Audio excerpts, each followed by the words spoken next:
నువ్వు మాట్లాడా అన్నా క్యాంటీన్ వల్ల లాభం ఏంటి? నువ్వేం చేస్తావు చెప్పు. నేను ఆటో డ్రైవర్ అండి. నా పేరు రేమల్లి రజనీకాంత్. మాది పక్కనే ఉన్న ఒలివర్తిపాడు గ్రామం. 5 కిలోమీటర్లు ఉంటుంది సార్ ఇక్కడికి. మేము డైలీ వచ్చి టౌన్లో తోలటం కాకుండా అన్నా క్యాంటీన్ వల్ల ఉపయోగం ఏంటంటే లోకల్గా కాకుండా మేము ఉయ్యూరు కానీ పామారు కానీ వెళ్ళినప్పుడు మేము డ్రాపింగ్కి వెళ్ళినప్పుడు మాకు మళ్ళీ ఇటు రావాలంటే ఒక 2 గంటల సమయం పడుతుంది సార్. ఆ సమయంలో మేము అన్నా క్యాంటీన్కి వెళ్ళి భోజనం చేసిన అనుభవాలు చాలా ఉన్నాయి సార్.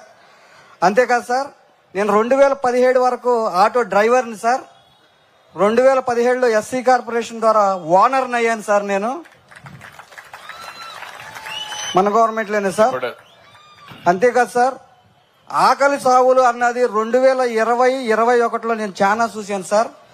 అవి కరోనా సావుల కింద లెక్కగట్టారు కానీ అన్నం లేక చనిపోయిన వాళ్ళు చాలా మంది ఉన్నారు సార్. ఆ సమయంలో నేను దగ్గరుండి చాలా చూశాను సార్. నేను హాస్పిటల్కి తీసుకెళ్తున్న సమయాల్లో బోల్డ్ మంది చనిపోయారు సార్. ఎలా చనిపోయాడు అంటే 3 రోజుల మట్టి అన్నం లేదు, 4 రోజుల మట్టి అన్నం లేదు. అదే సమయంలో అన్నా క్యాంటీన్ కనుక ఉంటే కొన్ని వేల మంది బతికేవారు సార్.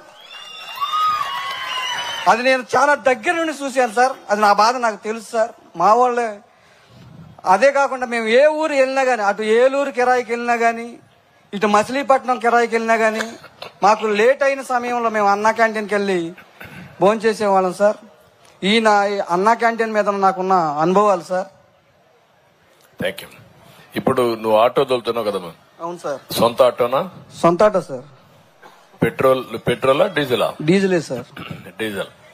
దీన్ని ఇప్పుడు ఎలక్ట్రికల్ వెహికల్ గా మార్చుకుంటే నీకు ఖర్చు తగ్గుతుంది కదా? తగ్గుతుంది సార్. ఏమన్నా ఆలోచించావా దిశగా? ఆలోచించాను కానీ సార్, ఉన్నది దానికి సరిపోతుంది సార్. అది తీసుకోవాలంటే 3 లక్షల పైన కాస్ట్ అవుతుంది సార్. ఈ బండి కూడా కన్వర్ట్ చేసుకోవడానికి వీలు లేదా? కన్వర్ట్ చేసుకుంటానికి ఇంకా నాకు అంత ఇది లేదు సార్. కాదు, ఈ బండినే నువ్వు ఎలక్ట్రికల్ వెహికల్స్ గా మార్చుకోవడానికి అవకాశం ఉందా లేదా? నీకేమన్నా అవగాహన ఉందా? దాని మీద అవగాహన లేదు సార్. మార్చలేరా? ఇంజిన్ మారిస్తే సరిపోతుంది కదా. కలెక్టర్ గ్యాసే కాదు, నీకేమైనా ఐడియా ఉంది దీని మీద? ఓకే, మీరు కలెక్టర్స్ ఆల్రౌండ్ తయారు కావాలి ఇప్పుడు. ఎందుకంటే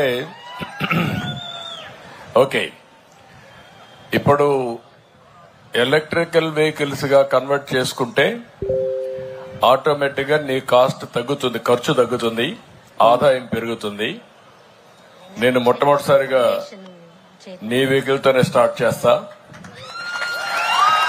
ఎలక్ట్రికల్ వెహికల్ ఇంట్లోనే ఛార్జ్ చేసుకోవచ్చు. నువ్వు ఇంట్లోనే ఛార్జ్ చేసుకుంటే చాలా సులభం అవుతుంది.